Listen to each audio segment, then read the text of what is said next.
Suivez le journal avec STM Transport Voyageurs. Une nouvelle façon de voyager.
Messieurs, dames, bonsoir et ravi de vous retrouver à travers cette grande édition d'information en ce mardi 1er février 2021.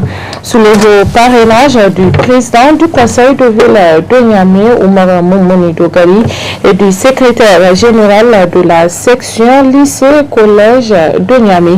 L'Académie des arts martiaux a servi de cadre ce matin au lancement de la 8e édition de la semaine scientifique culturelle qui a pour thème contribution des scolaires pour la renaissance d'une éducation de qualité. Reportage Abdoulaye Abdou et Abdouraouf Dayob. Sous le thème contribution des scolaires pour la renaissance d'une éducation de qualité, défis, enjeux et perspectives qui a été lancé ce matin 1er février 2022, la 8e édition de la semaine scientifique, culturelle et sportive des scolaires de la région de Niamey. Cette rencontre est un cadre qui va permettre à l'ensemble des scolaires de la région de Niamey de converger leurs réflexions vers le développement de notre pays à travers la promotion de la paix et la culture. Présente activité s'étend sous le thème central, contribution des scolaires pour la renaissance d'une éducation de qualité, défis, enjeux et perspectives. En effet, ce thème revêt un intérêt particulier par mes camarades à ce qui doit interpeller les autorités dans ce contexte. Le contexte nigérien est affecté par plusieurs crises, n'osez pas s'y interroger. C'est le lieu pour moi de bien fonder de la structure et de réitérer nos activités. Car l'éducation, c'est l'arme la plus puissante pour aboutir à un développement durable. Je profite de l'occasion pour évoquer une problématique importante pour une meilleure cohabitation entre les composantes de nos établissements, notamment la problématique du respect entre l'enseignant et l'enseigné. Ainsi, le respect de solidarité et de fraternité entre les composantes donne la chance à une meilleure acquisition de connaissances. Tel est le credo de tous les établissements scolaires. Et savoir l'acquisition du respect mutuel, la coexistence et le fair play du savoir-faire par nos enseignants. C'est pourquoi c'est utile et nécessaire d'appeler à cette occasion solennelle l'ensemble des composantes enseignants et élèves des différentes écoles de la région de Niamey de faire preuve du respect mutuel et de la cohésion sociale, gage de l'épanouissement et du progrès individuel et collectif pour nous. Dans son intervention à l'occasion du lancement de la semaine, l'honorable député Oumar Moumouni Dogari a salué la maturité des membres de la section lycéenne et collégienne à travers leur clairvoyance pour l'organisation de cet événement. Je ne vais pas cacher ma joie chaque fois que je me retrouve en face des jeunes gens scolaires et étudiants ici à Niamey, parce que vous êtes mes enfants et en tant que tel, vous avez tout mon soutien. Je suis venu pour vous exprimer de vive voix que vous avez le soutien de la ville de Niamey, des autorités de la ville de Niamey et au-delà des autorités nationales que je représente aujourd'hui et au nom desquelles je vous souhaite le meilleur du monde et tout le bonheur qu'on peut souhaiter à ses enfants. Bonne fête à vous, mais au-delà de la fête, mon rôle de père, c'est de vous exhorter au travail. Car ce n'est pas trop de vous le dire, ici-bas, seul le travail paye. Soyez assidus dans vos études, soyez attentifs aux enseignements que vous recevez et dans le cadre syndical, oui, faites en sorte que les intérêts matériels et moraux de vos adhérents soient préservés au mieux. Pour ce qui me concerne, je vous assure que l'État et la ville mettront tout en œuvre pour créer les conditions d'épanouissement de toute la jeunesse nigérienne et en particulier des scolaires que vous êtes. Cette rencontre qui a réuni l'ensemble des scolaires de la région de Niamey, plusieurs activités à caractère scientifique, culturel et sportif ont été prévues. Le SG de la section à cette occasion a demandé au gouvernement de prendre toutes les mesures nécessaires pour solutionner quelques difficultés qu'assèchent la vie des scolaires et de leurs encadreurs.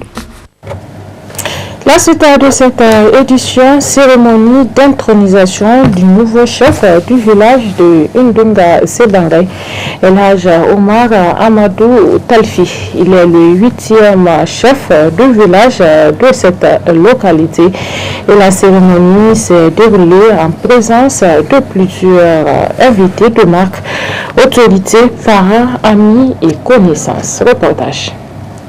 Omarou Amadou Talfi, nouveau chef de village de Ndunga Sebangay, a été officiellement investi dans ses nouvelles fonctions à travers la présente cérémonie d'intronisation qui a drainé une foule immense.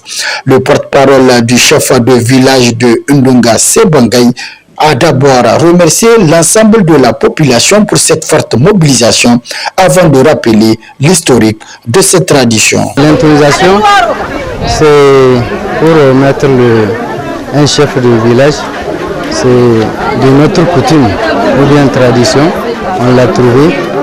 Il y a eu au moins jusqu'à 8 chefs de village qui ont précédé aujourd'hui Omarou Amadou. Je remercie tous ceux qui sont présents, tous ceux qui sont venus à notre invitation. Et qu'Allah les accompagne à la maison, qu'ils regagnent leur maison et en parfaite santé. Pour leur part, les responsables de la localité ont appelé la population pour une union sacrée afin d'accomplir sa mission autour du nouveau chef de village de Ndunga Sebangay. L'élection était Iban Ibissa.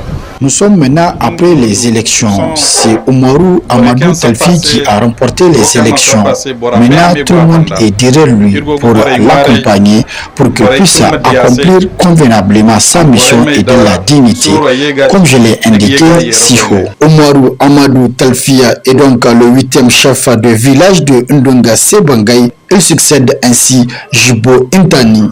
Avec son élection et son intronisation à la tête du dit village, c'est une nouvelle page qui s'ouvre dans la vie de ce village, Ndunga Sebangay. Le nouveau chef de village de Ndunga Sebangay, Omarou Amadou, par cette cérémonie, a demandé l'accompagnement de tous les acteurs partenaires et populations pour faciliter le développement de son village à travers les infrastructures scolaires, sanitaires, d'eau potable et les banques céréalières, ainsi que toute autre action de développement. Suivant à présent l'analyse faite par le coordinateur du réseau Espérance sur la recrudescence des coups d'État en Afrique en cette période d'insécurité grandissante. Et c'est une analyse faite par Maman Bachar. Lorsque la crise persiste, elle prend un certain temps, elle prend une certaine dimension avec beaucoup de pertes tant en ressources humaines, matérielles que financières. Il arrive que, en tout cas, les hommes en uniforme pensent que cela a un lien direct avec la gouvernance, principalement la gouvernance civile à laquelle il pourrait reprocher donc une certaine inefficacité ou un manque de cohérence par rapport aux orientations et aux instructions en termes de stratégie à prendre pour faire face à la crise. Donc pour ce qui concerne donc ces derniers temps, on peut constater que principalement c'est lié à cet état de fait. Donc très souvent ils se disent que bon, en liant donc le pouvoir de décision et le pouvoir opérationnel sur le terrain, ils auront un peu plus d'efficacité parce que ils pourraient reprocher donc aux dirigeants civils de ne pas pouvoir suffisamment prendre conscience donc de l'ampleur de la situation au point de pouvoir assurer une coordination beaucoup plus pertinente.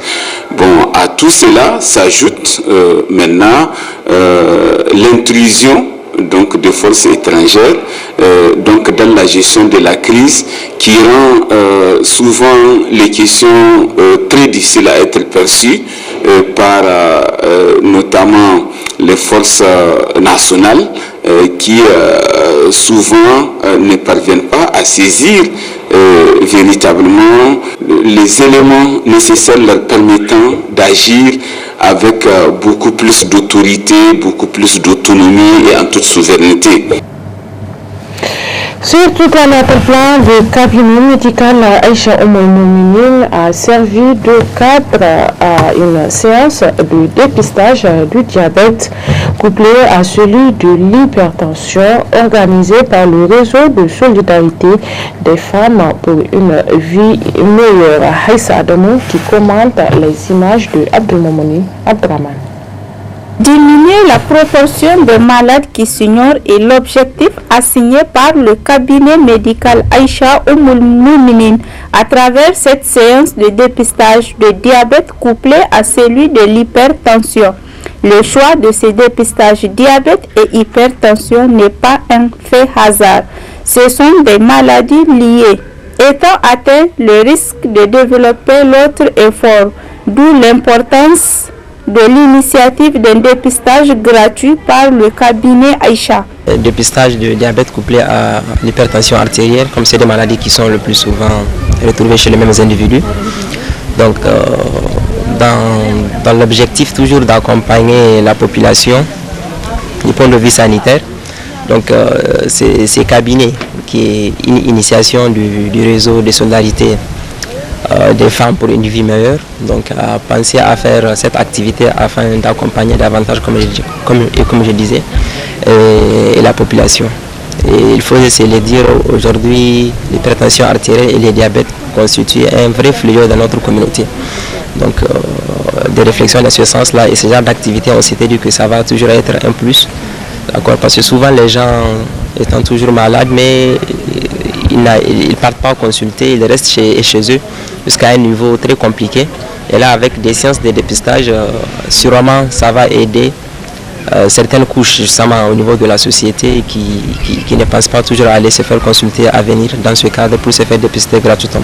Le dépistage diabète HTA, oui, c'est la première, mais en tout cas c'est en vue. Périodiquement, en tout cas, il y aura ce genre d'activité, toujours dans le même objectif. En fait, l'objectif de cette structure, de ces cabinets-là, c'est vraiment aider la population du point de vue sanitaire. Donc, ce cabinet-là est là pour cela. Donc, mais ce qu'il faut rappeler, c'est que ces cabinets, il a été mis en place par l'ONG Réseau, qui est une organisation locale. Donc, c'est le cabinet même qui a pris en charge cela, avec la contribution effectivement des bonnes volontés. C'est toujours ça la façon de faire du cabinet. L'hypertension artérielle et le diabète est un couple qui tue et qui rend invalide. C'est pourquoi, pour prévenir le risque de ce dépistage est incontournable. Cette initiative salutaire doit aussi interpeller le gouvernement à organiser périodiquement ce genre de dépistage. L'amicale des anciens élèves de l'école primaire à Plateau a officiellement un bureau au sein de l'école. Il a été mis en place dimanche dernier en présence d'une ancienne directrice de l'école et des enseignantes. Le père avec Ralia Sami. C'est pour rendre à César ce qui lui appartient et soucieux de l'avenir des élèves actuels que les anciens élèves de l'école Plateau ont décidé de créer une amicale pour venir en aide à cette école. Et pour officialiser leur présence dans l'accompagnement de cette école, un bureau d'ordre a été mis en place par l'amicale des anciens élèves de l'école. Toute chose qui réjouit l'ancienne directrice qui ne cache plus son émotion. Cette école m'a beaucoup marqué.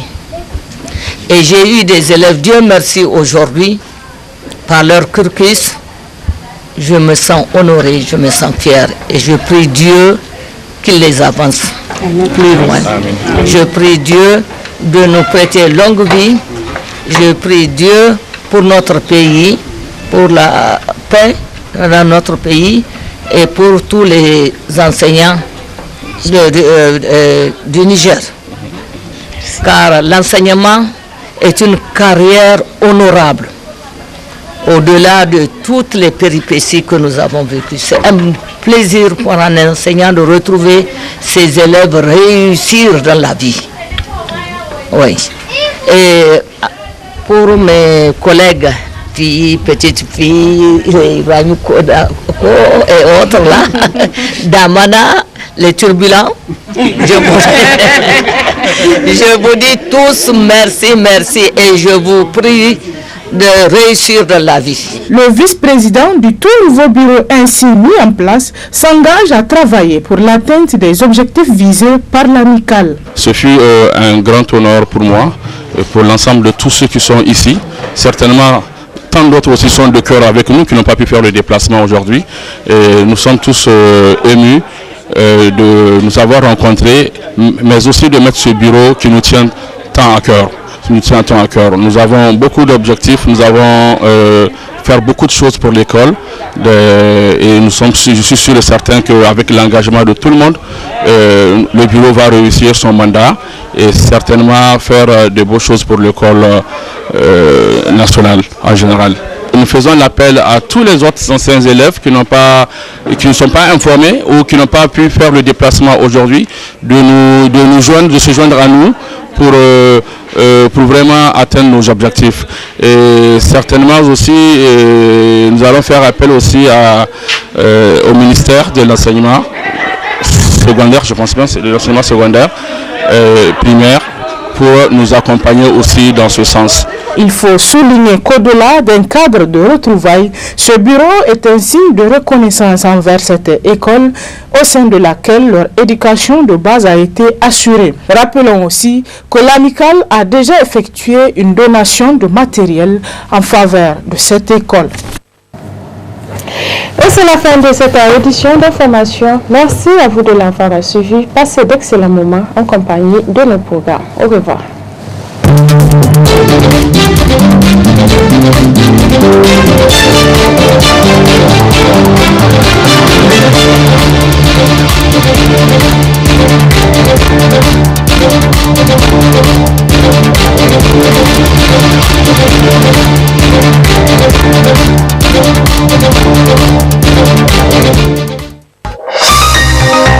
Ce journal vous a été présenté par STM Transport Voyageurs. Une nouvelle façon de voyager.